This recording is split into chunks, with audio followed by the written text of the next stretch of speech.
Growing up, me and my family would always have movie nights. I mean, most nights were movie nights for me, but Fridays, the whole family would get together and pick something. One of these Friday nights, I was maybe 9 or 10. We watched the Alfred Hitchcock classic Psycho, and it was my first experience being deeply affected by a scary movie. Not just jump scared, but like scared. And as a horror fanatic now, I kind of miss those days when my brain was still naive and sticky and absorbent.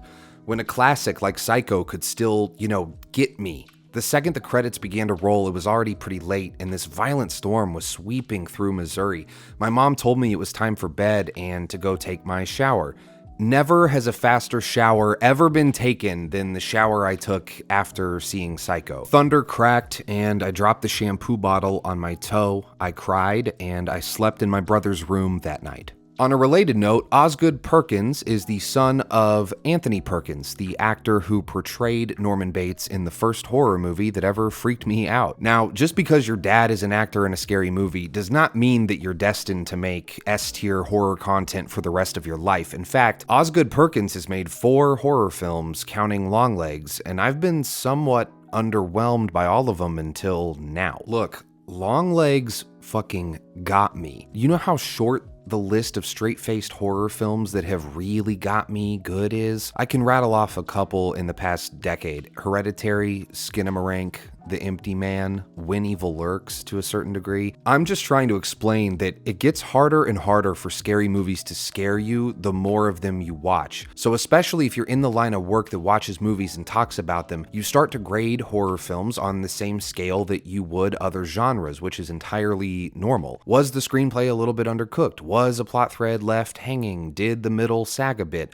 I get it. Film criticism requires examining these components, and I do. But sometimes you just gotta give it up for something that fucking scared you. And Longlegs scared me in a way that I haven't been in quite a while.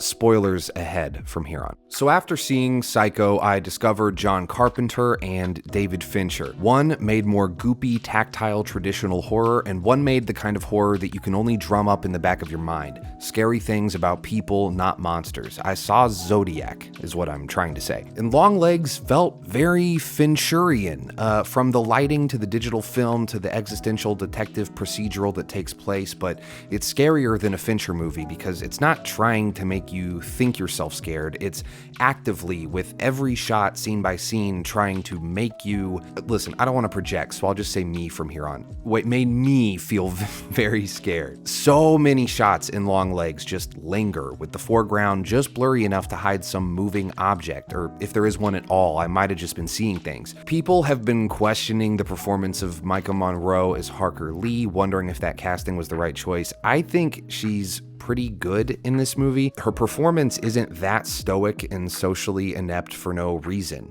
Once we learn of her involvement in the Longlegs thing, it's not a stretch to excuse her awkward mannerisms once we learn what she's been repressing. I also have theories about that psychic plot thread that's introduced and kind of dropped at the start, and that one I don't have a solid reason for other than that she's not actually psychic, but instead maybe just pulling things that are pressed down in her subconscious. Things she already knows but doesn't know she knows. I don't know. Maybe that's what it is. Another thing, this is in a lot of ways a religious horror movie, and the religious aspect to its horror isn't the usual maximalist effort of like spinning heads and floating girls in holy water and stuff. It's a much more grounded suburban religious horror. Parents refusing to accept that their children might want to put their faith in something else, or instilling in their young children a real fear of God. Did you say your prayers today? I really like that scene in the way that Micah Monroe talks to her mom, but too much fear can be kind of scary, and being scared of God feels like such an oxymoron. It's hard to wrap your mind around a savior who is also your executioner. I'm probably projecting, so let's move on. From yet another angle, if we take it at this movie, it's kind of a creepy demon-possessed doll movie, but if you've seen it, you know that that's not really how it feels by the end. The dolls are one of a few things that feel familiar to us. It's not scary, it's almost an overplayed out trope. But Osgood Perkins knows this as well, saving any doll type horror for scenes later on when we've been scared by tons of other shit. The doll's light work. Let me put on my film criticism hat really quick and just say screenplay, maybe a bit undercooked. Some answers that the screenplay demands of itself by the end just aren't there. And for the things in this film that happen, a partial explanation just doesn't quite do. Give us all or nothing in a way. I would have preferred more ambiguity to let me fill in the blanks, because while the imagery is striking of the metal balls in the dolls' heads and that concept that rules the whole climax, it does shift your attention, and if your suspension of disbelief is more fragile than most, it may jump the shark for you and ruin it. But I think the first 2/3 are undeniably effective and scary. But when this movie is cooking, boy is it cooking. You know, I kind of like that I haven't even brought up Nick Cage yet. He is the most polarizing part of the movie for people, and if he's too much for you,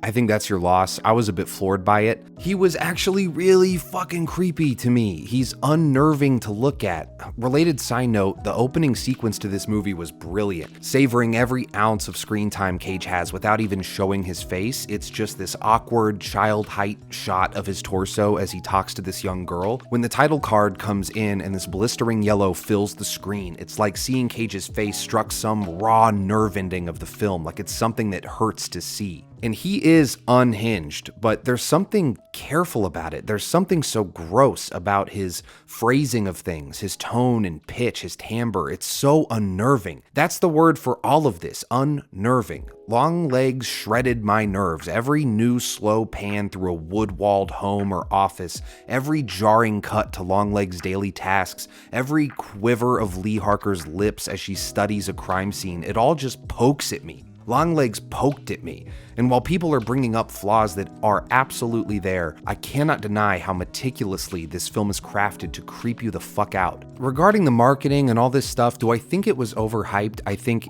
the answer objectively is yes, but I don't care. I don't want to talk about that, because the more I think about the hype surrounding the movie, the further I feel from just the movie itself. The movie had nothing to do with the hype while it was being written or filmed. And we can all agree that horror is subjective, and some of the pull quotes I've read for Longlegs say some pretty crazy, incredible stuff. And while some of them I might not agree with fully, I kinda understand what they're talking about.